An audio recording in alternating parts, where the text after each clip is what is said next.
In this video now we're going to be looking at using some properties of logarithms to expand and condense logarithmic expressions. So the three properties of logarithms that we're going to look at are the product property, the quotient property, and the power property. The product property says that if I take the log base b of mn, some product of two factors, I could split that up into the sum of two logarithms, the log base b of the first factor plus the log base b of the second factor. For example, if I had the log base 2 of 3x, the product of 3 and x, I can split that up into the log base 2 of 3 plus the log base 2 of x.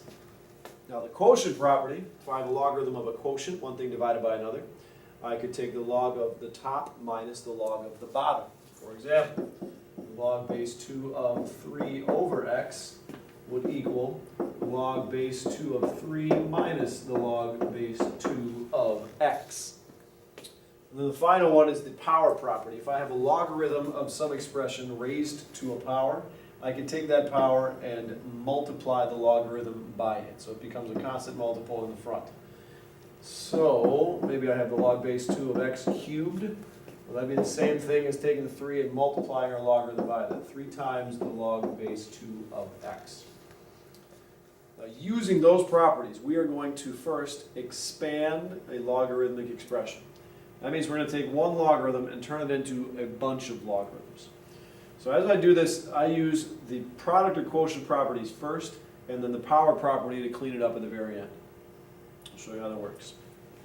The log base 7 of 5x cubed y z squared. Well, that's a product of 4 items, 5x cubed y and z squared. So that means I'm going to end up with 4 logarithms. I'm going to turn this into the log base 7 of 5, the first factor, plus the log base 7 of x cubed, plus the log base 7 of y, plus the log base 7 of z squared. So I use the product property to split it apart into a bunch of logarithms. Then I'm going to use the power property to finish it off. So any powers that exist, nothing here. I got a 3 here, I'll move that to the front. No power here. I got a 2 for an exponent here, I'll move that to the front as well. So here's what my final answer is going to look like. Log base 7 of 5 plus 3 times the log base 7 of x plus the log base 7 of y plus 2 times the log base 7 of z. A completely expanded logarithmic expression ready to go. We'll do one more of these.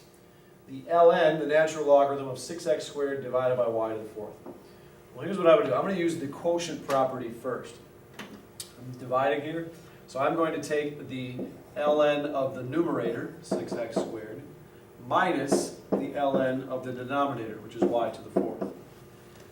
Now when I did the numerator also is a product, 6 times x squared. So what happens is I use the product property next to split that expression into the ln of 6 plus the ln of x squared. Now I'm still subtracting the ln of y to the 4th. So now I've split it up into a bunch of a logarithm for each factor.